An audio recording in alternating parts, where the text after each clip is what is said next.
Rumah sakit. Ternyata rumah sakit ini adalah tempat orang yang lagi sakit. Kalau para pasien itu tidak sakit, nggak mungkin mereka mau berobat ke rumah sakit. Justru karena mereka sakitlah, makanya mereka mau ke rumah sakit untuk berobat agar cepat sembuh.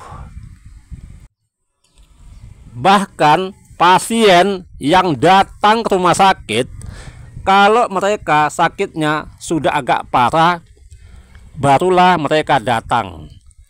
Kalau hanya sakit flu, demam, pilek, mungkin mereka masih ragu ke rumah sakit. Mungkin mereka pergi ke klinik, ya, ke klinik yang terdekat atau ke puskesmas untuk berobat. Tapi ada juga orang yang hanya sakit demam, hanya panas 38 derajat Celcius, sudah berobat ke rumah sakit. Ya, tapi itu tergantung orangnya itu, guys.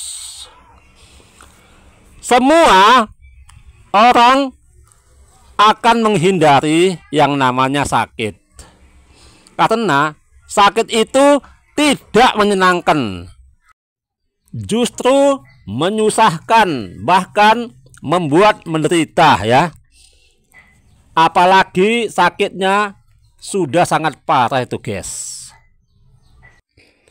Kalau orang yang sudah punya penyakit yang parah seperti TBC, sakit jantung, tumor, kanker, liver, HIV/AIDS, hepatitis, ya, bahkan sakit jiwa, cepat-cepatlah segera datang ke rumah sakit. Jangan sampai terlambat agar bisa ditangani. Kalau sudah berpenyakitan yang demikian, mereka mungkin tidak mau pergi ke klinik atau ke puskesmas, ya. Mereka akan pergi ke rumah sakit, bahkan ke rumah sakit yang peralatannya semuanya sudah lengkap, ya, bahkan rumah sakit yang sangat mewah sekalipun, dan ditangani oleh dokter dan perawat yang sudah ahli dalam melaksanakan tugasnya. Ya, jadi di rumah sakit ada juga itu rumah sakit jiwa, ya. Jadi di rumah sakit jiwa itu tentu saja orang yang hilang ingatannya, ya, ada gangguan jiwanya. Jadi tidak ada orang yang menginginkan dia sakit jiwa, ya. Jadi para medis yang menangani orang sakit jiwa harus lebih menjiwai, ya, dan berpengalaman untuk menangani pasien yang terganggu jiwanya itu, guys. Ya, jadi pasien yang sakit jiwa itu, orang yang sakit jiwa itu sudah hilang ingatan, ya, dan tidak tahu malu. Jadi disuruh ngapain pun dia mau, guys. Ya, agar tidak ada gangguan, janganlah mau dikirim ke rumah sakit jiwa, ya. Jadi kita hindarilah yang namanya stres, kecewa, putus asa, tetapi kita harus tetap semangat, guys. Demi kesehatan, bahkan biaya sampai jutaan, puluhan juta, ratusan juta, bahkan miliaran pun rela, ya, dikeluarkan, asalkan bisa sembuh dari penyakit yang dideritanya. Bahkan yang lebih menyedihkan hati, sudah habis uangnya sampai miliaran, tapi ujung-ujungnya menghembuskan napas. Ya, itulah namanya takdir, ya, karena hidup manusia itu sudah ditentukan oleh Tuhan.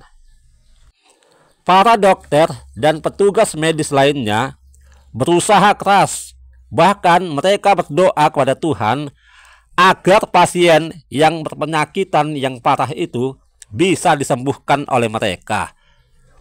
para dokter dan petugas medis lainnya memang sangat berjasa itu, guys. Mereka berjasa besar menyelamatkan manusia dari penyakit yang sangat berbahaya. Banyak pasien yang kritis, ya, yang sudah parah penyakitnya, hampir mati, bisa ditangani mereka, bisa diobati mereka, guys. Oleh karena itu, bersyukurlah kita karena ada petugas medis yang disediakan Tuhan untuk menolong orang dari berbagai penyakit yang diderita. Ternyata yang datang ke rumah sakit itu bukan hanya orang yang berpenyakitan saja, guys. Tetapi di rumah sakit itu, ya, selain orang sakit, ada juga yang datang ke rumah sakit. Mereka itu adalah para petugas, itulah para dokter, perawat, bidan, dan sebagainya. Kemudian orang yang berkunjung ke rumah sakit atau keluarga pasien, dan juga pasien itu sendiri. Ya, jadi mereka itulah yang datang ke rumah sakit, guys. Kalau hanya para pasien, ya, para pasien yang sakit yang berada di rumah sakit, mungkin mereka tidak bisa sembuh itu, guys. Mengapa saya katakan tidak bisa sembuh? Karena para pasien itu, ya, kalau mereka saja yang berada di rumah sakit tanpa ada dokter dan petugas medis lainnya, dan tidak ada orang yang mau menjenguk mereka di rumah sakit, ya, mereka tidak akan bisa sembuh, guys. Nggak mungkin mereka bisa mengobati dirinya sendiri, sedangkan mereka sudah tidak berdaya.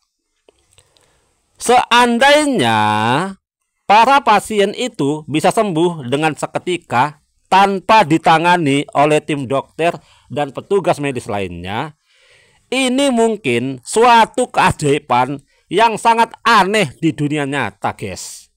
Bahkan bisa dikatakan para pasien itu kemungkinan mempunyai kesaktian itu, guys, ya, kesaktian yang luar biasa. Tapi saya tidak yakin ini, ya, tidak yakin sama sekali kalau para pasien yang menderita penyakit yang sangat berbahaya itu punya kesaktian yang luar biasa. Tapi saya tidak yakin itu, ya, kalau para pasien itu menderita penyakit yang berbahaya, mempunyai kesaktian yang luar biasa sehingga dia bisa sembuh, menyembuhkan dirinya. Jadi itu tidak mungkin, ya, guys. Para pasien yang menderita penyakit yang sangat berbahaya bisa disembuhkan oleh dirinya sendiri tanpa ditangani oleh tim medis. Begitu juga para petugas di rumah sakit, nggak mungkin mereka saja yang ada di rumah sakit itu tanpa ada sama sekali para pasien yang datang. Kalau tidak ada pasien yang sakit, mereka pasti tidak akan bekerja, guys. Oleh karena itu, ya, harus ada yang sakit. Tapi tidak ada orang yang ingin sakit, apalagi sakit yang parah.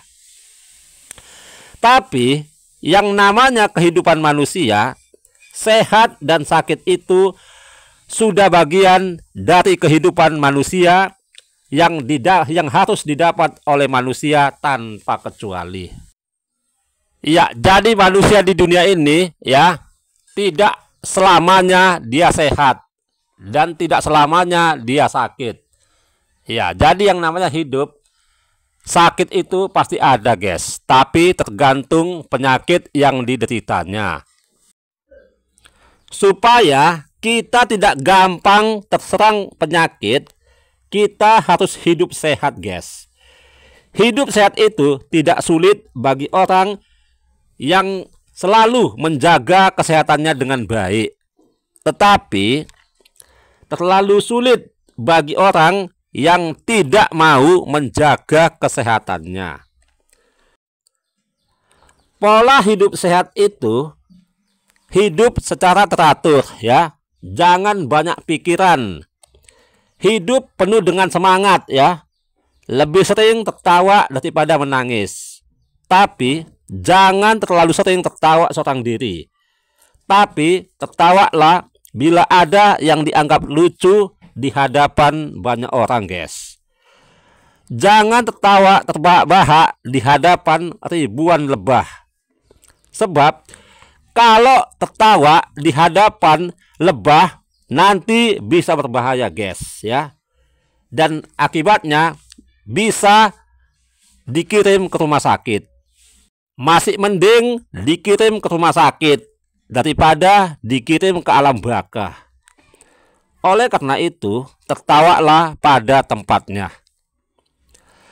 Di samping itu, pola hidup sehat, makan makanan yang teratur ya. Makanan yang mengandung gizi, 4 sehat 5 sempurna. Ya, jadi makan 3 kali sehari, pagi, siang, dan malam. Jangan hanya makan 1 kali sehari ya, itu tidak baik. Kemudian tidur teratur ya, guys. Jangan tidur sampai larut malam, apalagi sampai begadang. Karena begadang itu bisa masuk angin dan bisa menimbulkan penyakit. Kemudian rajin olahraga ya. Olahraga apapun boleh dilakukan, guys ya. Jadi olahraga yang paling baik dilakukan pada waktu pagi hari, bukan pada siang hari. Olahraga apapun boleh dilakukan, yang penting bisa menyehatkan tubuh kita. Dan masih banyak lagi ya bagaimana cara hidup sehat itu. Bagi orang yang tidak mau menjaga kesehatannya ya, yang rugi pasti dirinya sendiri, guys. Bukan orang lain, karena dia tidak bisa menjaga kesehatannya dengan baik. Ya gimana nggak gampang kena sakit ya. Makan pun tidak teratur. Kadang hanya sekali makan, bahkan 1 hari nggak makan ya. Ditambah lagi keluar malam, begadang sampai larut malam ya, tidak mau berolahraga ya. Ditambah lagi kuat merokok dan kecanduan minum alkohol atau minuman keras. Kalau ada orang yang seperti itu ya, tidak mau menjaga kesehatannya dengan baik ya, jadi itu akan gampang terserang penyakit. Walaupun tubuhnya itu kebal ya. Sebab tidak ada orang yang hidup di dunia ini tidak pernah sakit ya.